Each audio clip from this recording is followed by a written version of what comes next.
हाल ही में आपने सुना होगा कि भोपाल गुरुकुल की जमीन को हड़पने की कोशिश की गई। आप जागरूक रहें, झूठी अफवाहों से भ्रमित न हो, इसलिए इस वीडियो को ध्यान से देखें और हमारे साथ बने रहिएगा इस वीडियो के अंत तक। आइए जानते हैं इस मामले के कुछ ठोस तथ्य जो यह प्रमाणित कर रहे हैं कि भूमाफियाओं व राजस्व अधिकारियों की मिलीभगत से सरकारी दस्तावेजों से छेड़छाड़ करके संत श्री आशाराम जी गुरुकुल भोपाल के खेल मैदान को हथियाने का कितना बड़ा षड्यंत्र रचा है। हमें उम्मीद है कि आप इन तथ्यों का अवलोकन करने के बाद खुद ही सत्य को स्वीकारेंगे।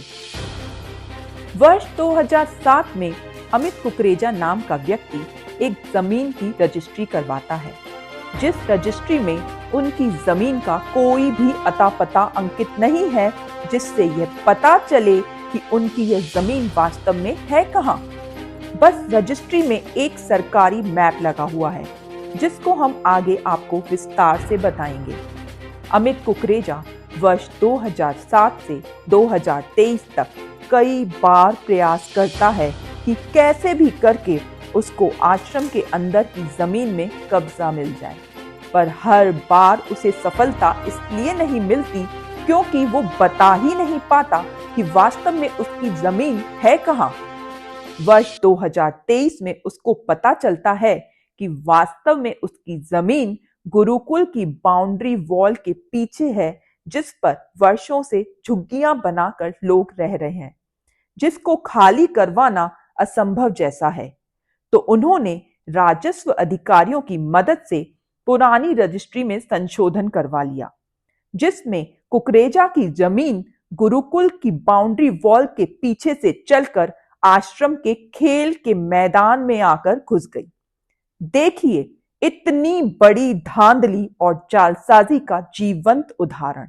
स्क्रीन पर दिखाए जा रहे यह सभी नक्शे सरकारी दस्तावेज हैं। देखिए वर्ष 2007 के नक्शे और 2023 के नक्शे में जमीन आसमान का फर्क है। इस धांधली का एक और प्रमाण देखिए, यह वीडियो जिसमें माननीय एसडीएम साहब कितना बड़ा खेल करते हैं।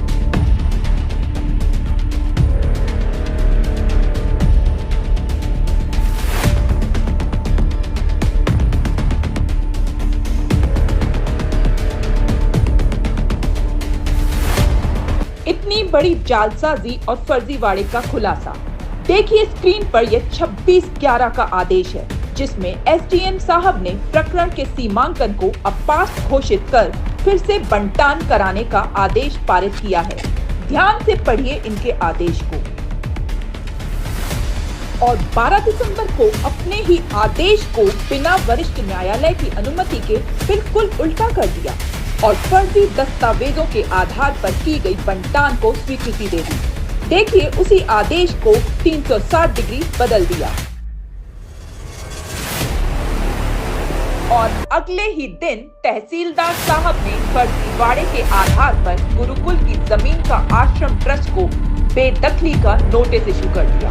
दस्तावेज स्पष्ट बता रहे हैं, सर्टिफाइड कॉपियों से तहसीलदार और एसडीएम बैरागढ़ वृत्त भोपाल के फर्जीवाड़े का इतना बड़ा खुलासा। इस धांधली की शिकायत लोकायुक्त में की गई है, जिसकी जांच माननीय अपर कलेक्टर के न्यायालय द्वारा अभी जारी है। इस बीच जमीन बचाने व धांधली रोकने के लिए आश्रम ट्रस्ट ने हाई कोर्ट जबलपुर का रुख किया, जिस पर पहले हाई कोर्ट जबलपुर ने मामले पर स्टे लगा दिया था। फिर high court Jabalpur double bench ने कानून के तहत यह स्पष्ट किया कि इतने पुराने मामले पर कब्जा हटाने की कार्रवाई का अधिकार सिविल कोर्ट को ही है, ना कि तहसीलदार कोर्ट को। लेकिन उस वक्त के तहसीलदार व साथ के अधिकारियों ने हाई कोर्ट के ऑर्डर को ठेंगे पर रखते हुए फिर से बेदखली आदेश निकालकर आश्रम को नोटिस भी जारी कर दिया, जिसकी शिकायत पर सुनवाई हाई कोर्ट में विचाराधीन है। तथ्य तो और भी कई सारे हैं, जिनमें से एक मजेदार तथ्य यह भी है कि कुकरेजा साहब खुद कोर्ट में बयान दे रहे हैं कि यह कहना सत्य है कि संत श्री आशाराम जी आश्रम मेरे द्वारा जमीन वर्ष 2007 में खरीदने से पहले का बना हुआ है।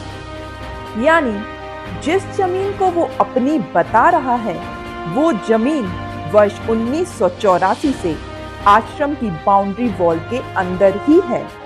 तो सवाल ये उठता है कि इतने ठोस व प्रमाणित तथ्य होते हुए भी कौन सी ताकतें किसके इशारे पर गुरुकुल की जमीन को हथियाने की कार्यवाही करने पर उतारू हैं? आप खुद अंदाजा लगाइए। जबकि ट्रस्ट की याचिका अभी माननीय उच्च न्यायालय में विचाराधीन है, तो कैसे किसी व्यक्ति को आश्रम की दीवार तोड़ने का अधिकार मिल जाता है? आप स्वयं विचार कीजिए। धन्यवाद।